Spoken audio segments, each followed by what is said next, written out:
Hey guys, ఎలా ఉన్నారు? బ్రతకటం అనేది ఎంత కామనో చనిపోవటం అనేది కూడా అంతే కామన్. కానీ చావు అనేది ఒకటి ఉంటుంది అని కూడా గుర్తుపెట్టుకోలేరు జనాలు. చావు అనే టాపిక్ని ఒక టబూ లాగా చూస్తూ ఉంటారు. అందుకే శ్మశానాలు ఊరి చివరిలో ఉంటాయి. నన్ను అడిగితే శ్మశానాలు ఊరి మధ్యలో ఉండాలి. అప్పుడే అందరికీ చావు అనేది ఒకటి ఉంటుంది అని అర్థమవుతుంది. ప్రతి ఒక్కరూ చనిపోవాల్సిందే. చావుని అడ్డుకునే శక్తి ఎవరికి ఉండదు. కానీ ఆ చావు తర్వాత వచ్చే పరిణామాల్ని మార్చే శక్తి మాత్రం మీ చేతుల్లోనే ఉంది. నాకు తెలుసు, నేను ఎన్నిసార్లు చావు అనే పదం వాడటం కూడా చాలా మందికి ఇబ్బందిగా ఉండే ఉంటుంది. కానీ death is the ultimate truth. కష్టంగా ఉన్నా మీరు దాన్ని యాక్సెప్ట్ చేసి తీరాల్సిందే. డెత్ని యాక్సెప్ట్ చేయడానికి ఇబ్బంది పడే వాళ్ళే ఇన్సూరెన్స్ లాంటి లాజికల్ టాపిక్ని కూడా అవాయిడ్ చేస్తూ ఉంటారు. కానీ ఇన్సూరెన్స్కి ఉండే ఇంపార్టెన్స్ ఏంటో ఈ రోజు నేను మీకు ఎక్స్ప్లెయిన్ చేస్తాను. మనం రోజు న్యూస్ పేపర్ తెరిస్తే చాలు, లేకపోతే న్యూస్లో చూస్తే చాలు, రోజు ఏదో ఒక యాక్సిడెంట్ గురించి చదువుతూనే ఉంటాం. లైక్ ప్లేన్ క్రాషెస్ కానీ, స్టాంపీడ్స్ కానీ, క్లౌడ్ బస్ట్లు కానీ, ఎక్సెట్రా.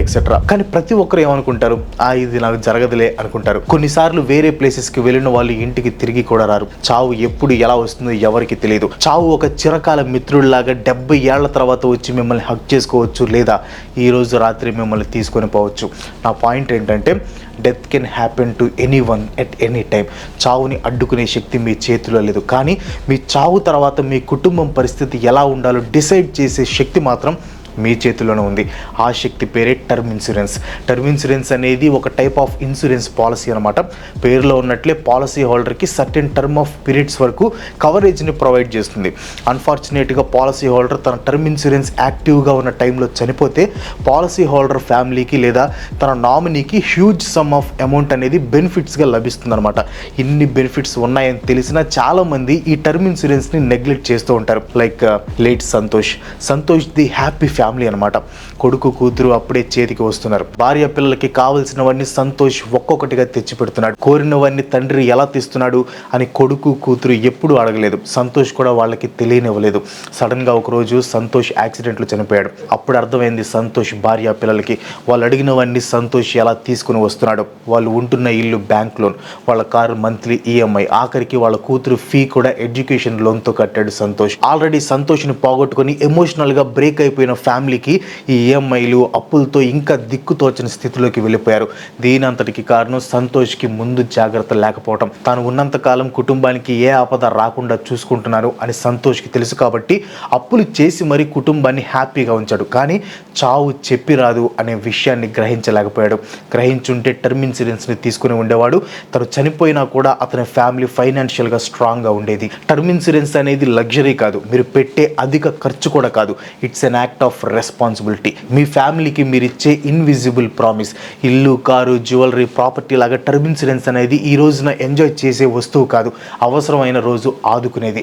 టర్మ్ ఇన్సూరెన్స్ చనిపోయిన మిమ్మల్ని వెనక్కి తీసుకొని రాకపోవచ్చు, కానీ మీరు లేని లోటుని కలిగించకుండా మీ ఫ్యామిలీని సేఫ్గా ఉంచుతుంది. సంతోష్ చేసిన మిస్టేక్ ప్రజెంట్ చాలామంది చేస్తున్నారు. ఎన్నిసార్లు చెప్పినా మాకేం కాదు, టర్మ్ ఇన్సూరెన్స్తో మాకు పని లేదు అని చాలామంది అనుకుంటారు. మీరు రాజులైనా లేకపోతే మీ దగ్గర కోట్లకి కోట్లు ఉన్నా మీకు టర్మ్ ఇన్సూరెన్స్ అక్కర్లేదు. కానీ మీ ఫ్యామిలీలో మీరే సోల్ బ్రెడ్ విన్నర్ అయితే మాత్రం ఖచ్చితంగా మీరు వెంటనే టర్మ్ ఇన్సూరెన్స్ తీసుకోవటం అనేది మంచిది. ఫ్యామిలీలో సంపాదించే ఒక మనిషి సడన్గా చనిపోతే ఆ ఫ్యామిలీ పరిస్థితి ఎలా ఉంటుందో మాటలు చెప్పలేము అనమాట. మీ ఫ్యామిలీకి ఆ పరిస్థితి రాకూడదంటే term insurance is the best option. Term insurance తీసుకోవటం ఎంత ఇంపార్టెంటో దాని గురించి పూర్తిగా తెలుసుకొని తీసుకోవటం అంతకంటే ఎక్కువ ఇంపార్టెంట్. టర్మ్ ఇన్సూరెన్స్లో 3 టైప్స్ ఉంటాయి అనమాట. ఫస్ట్ ఇది రెగ్యులర్ టర్మ్ ప్లాన్. ఈ టర్మ్ ఇన్సూరెన్స్ ప్లాన్లో ఒక సర్టెన్ టర్మ్ ఆఫ్ ఇయర్స్ ఉంటాయి, అంటే ఒక టైం పీరియడ్ ఉంటుంది. పాలసీ హోల్డర్ తన టైం పీరియడ్లో చనిపోతే పాలసీ హోల్డర్ నామినీకి లేదా ఫ్యామిలీకి మెచ్యూరిటీ అమౌంట్ అనేది వస్తుంది అనమాట. ఒకవేళ పాలసీ హోల్డర్ తన టెన్యూర్లో చనిపోకుండా ఉంటే నామినీకి తన ఫ్యామిలీకి ఎటువంటి అమౌంట్ రాదు. అండ్ పాలసీ హోల్డర్ మంత్లీ కట్టిన ప్రీమియం కూడా తిరిగి రాదు.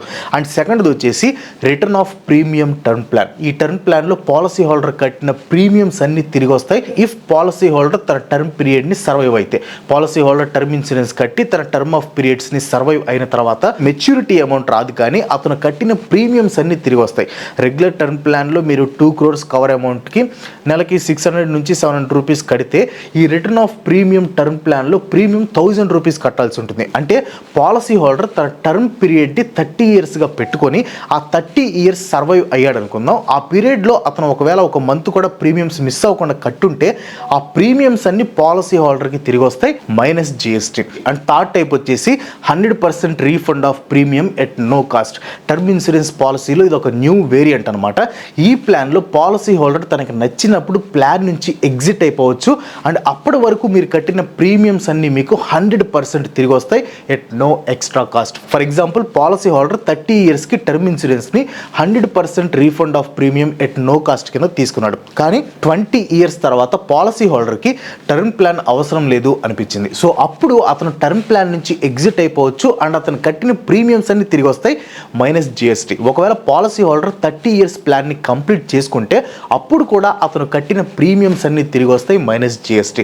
అండ్ ఇఫ్ అన్ఫార్చునేట్గా పాలసీ హోల్డర్ 30 years టెన్యూర్ లోపల చనిపోతే అతను నామినీకి హ్యూజ్ కవరేజ్ అమౌంట్ అనేది వస్తుందన్నమాట. టర్మ్ ఇన్సూరెన్స్ ని తీసుకునేటప్పుడు మీకు కొన్ని ఎక్స్ట్రా రైడర్స్ కూడా లభిస్తాయి. ఈ రైడర్స్ ని కూడా టర్మ్ ప్లాన్ తో పాటు తీసుకుంటే మీకు అడిషనల్ అమౌంట్ కూడా వస్తుందన్నమాట. రైడర్స్ అంటే ఎక్స్ట్రా బెనిఫిట్స్ అనుకోండి. సింపుల్ గా చెప్పాలంటే కవరేజ్ అమౌంట్ కి కొంత అడిషనల్ అమౌంట్ యాడ్ అయి వస్తుంది. రైడర్స్ లో డిఫరెంట్ టైప్స్ ఉంటాయి. Like accidental death benefit rider. ఒకవేళ పాలసీ హోల్డర్ యాక్సిడెంట్ లో చనిపోతే ఈ రైడర్ ద్వారా నామినీకి ఎక్స్ట్రా అమౌంట్ వస్తుంది అనమాట. Critical illness rider. టెన్యూర్ టైంలో పాలసీ హోల్డర్ సీరియస్ ఇల్నెస్ కి గురైతే ఈ రైడర్ ద్వారా మీకు కొంత అమౌంట్ అనేది లభిస్తుంది. ఫర్ ఎగ్జాంపుల్ పాలసీ హోల్డర్ 30 yearsకి టర్మ్ ప్లాన్ తీసుకున్నాడు అనుకుందాం. ఒక 10 years తర్వాత అతనికి కిడ్నీ ఫెయిల్యూర్ వచ్చింది. ఒకవేళ అతను టర్మ్ ఇన్సూరెన్స్ తీసుకునేటప్పుడు క్రిటికల్ ఇల్నెస్ బెనిఫిట్ రైడర్ని తన టర్మ్ ప్లాన్లో యాడ్ చేసుకుని ఉంటే ఆ తీసుకున్న రైడర్కి తగిన అమౌంట్ని వెంటనే మీకు ఇచ్చేస్తారు. అండ్ నెక్స్ట్ వచ్చేసి ఇన్కమ్ బెనిఫిట్ రైడర్. ఈ రైడర్ని తీసుకుంటే పాలసీ హోల్డర్ చనిపోయిన తర్వాత కవరేజ్ అమౌంట్ని ఒకేసారి కాకుండా మంత్లీ ఇన్కమ్ లాగా ఇస్తారనమాట. అంతేకాదు టర్మ్ ఇన్సూరెన్స్ తీసుకునేటప్పుడు మీరు మెచ్యూరిటీ అమౌంట్ ఎంత అమౌంట్ వస్తుంది అనేది క్యాలిక్యులేట్ చేసుకోవడం చాలా ఇంపార్టెంట్.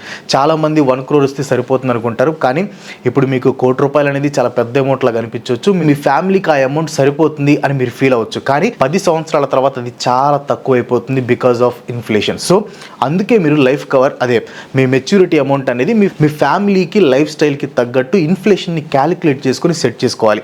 నార్మల్గా టర్మ్ ఇన్సూరెన్స్ తీసుకునే వాళ్ళు ప్రజెంట్ తమ శాలరీ ఎంత ఉందో చూసి దానికి 10 times మెచ్యూరిటీ అమౌంట్ మీ ఫ్యామిలీకి వచ్చేలాగా సెట్ చేసుకోవాలి. ఫర్ ఎగ్జాంపుల్ ప్రజెంట్ మీకు ఇయర్లీ 15 lakhs శాలరీ వస్తుంది అనుకుందాం. సో మీ టర్మ్ ఇన్సూరెన్స్ కవర్ అమౌంట్ అనేది 10 times ఆఫ్ యువర్ శాలరీ అంటే 1.5 crore ఉండాలి. లేదా మీ ఫ్యామిలీకి ఇది సరిపోదనుకుంటే మీ శాలరీ అమౌంట్కి 20 times కూడా మీరు సెట్ చేసుకొని దానికి తగిన ప్రీమియమ్స్ని మీరు కట్టుకోవచ్చు. టర్మ్ ఇన్సూరెన్స్ని ఎంగేజ్లో తీసుకోవడం చాలా బెనిఫిషియల్ అనమాట. ఎందుకంటే ప్రీమియమ్స్ కాస్ట్ అనేది చాలా తక్కువగా ఉంటుంది. మీ ఏజ్ పెరిగే కొద్దీ ప్రీమియమ్స్ యొక్క కాస్ట్ అనేది పెరుగుతూ ఉంటుంది.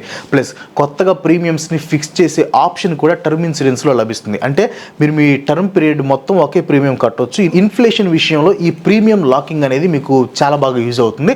మార్కెట్లో different types of term insurance with different options లభిస్తాయి. అయితే వీటిలో ఏ టర్మ్ ప్లాన్ సెలెక్ట్ చేసుకుంటే మీకు మీ ఫ్యామిలీకి హెల్ప్ అవుతుంది అనేది తెలుసుకోవడం చాలా ఇంపార్టెంట్ అనమాట. మీరు 51+ ఇన్సూరెన్స్ పార్ట్నర్స్ని కంపేర్ చేసి మీకు సూట్ అయ్యే బెస్ట్ ప్లాన్ని సెలెక్ట్ చేసుకోవచ్చు. ప్లాన్స్లో ప్రీమియమ్స్ 400 నుంచి 500 రూపీస్ నుంచి స్టార్ట్ అవుతాయి. అండ్ కవరేజ్ అమౌంట్ వచ్చేసి 2 crores నుంచి 20 crores వరకు ఎక్స్టెండ్ అవుతాయి. మీకు 15% వరకు ఆన్లైన్ డిస్కౌంట్ లభించడంతో పాటు 24/7 క్లెయిమ్ అసిస్టెన్స్ కూడా లభిస్తుంది. అండ్ వీళ్ళ దగ్గర ఉండే టర్మ్ ప్లాన్స్లో 80 years వరకు కవరేజ్ ఉంటుంది. రైడర్స్ విషయంలో కూడా హెల్ప్ చేస్తుంది. దాదాపు 59 క్రిటికల్ ఇల్నెస్లని కవర్ చేసే రైడర్స్ కూడా మీకు దొరుకుతాయి అనమాట. ఒక ఆన్లైన్ పోర్టల్ కాబట్టి మీకు కాస్ట్ చాలా వరకు సేవ్ అవుతాయి. ఎందుకంటే ఆఫ్లైన్లో అనుకోండి ఏజెంట్స్ లేదా బ్యాంక్స్ ద్వారా కట్టే ప్రీమియమ్స్ కంటే ఆన్లైన్లో కట్టే ప్రీమియమ్స్ తక్కువగా ఉంటుంది with all rider options. Term insurance వల్ల మీ ఫ్యామిలీ సెక్యూరిటీయే కాదు, టర్మ్ ఇన్సూరెన్స్ తీసుకోవడం వల్ల సెక్షన్ 80C కింద మీకు 1.5 lakhs వరకు ట్యాక్స్ బెనిఫిట్స్ కూడా లభిస్తాయి అనమాట. ఇది ఒక్కటే కాదు, టర్మ్ ఇన్సూరెన్స్కి సంబంధించిన సెలెక్షన్, డాక్యుమెంటేషన్, క్లెయిమ్స్ ఇంకా దేనిలో అయినా మీకు డౌట్స్ ఉంటే రిప్రజెంటేటివ్స్ మీ ఇంటికి వచ్చి మరీ హెల్ప్ చేస్తారు. టర్మ్ ఇన్సూరెన్స్ మిమ్మల్ని తిరిగి తీసుకురాకపోవచ్చు, బట్ మీ ఫ్యామిలీకి ఒక ప్రొటెక్షన్ ఇస్తుంది. సంతోష్ చేసిన మిస్టేకే ఇప్పుడు చాలా మంది చేస్తున్నారు, బట్ మీరు చేయొద్దు. మీరు చావుని ఆపలేరు, బట్ మీ ఫ్యామిలీ లైఫ్ని సెక్యూర్ చేయొచ్చు.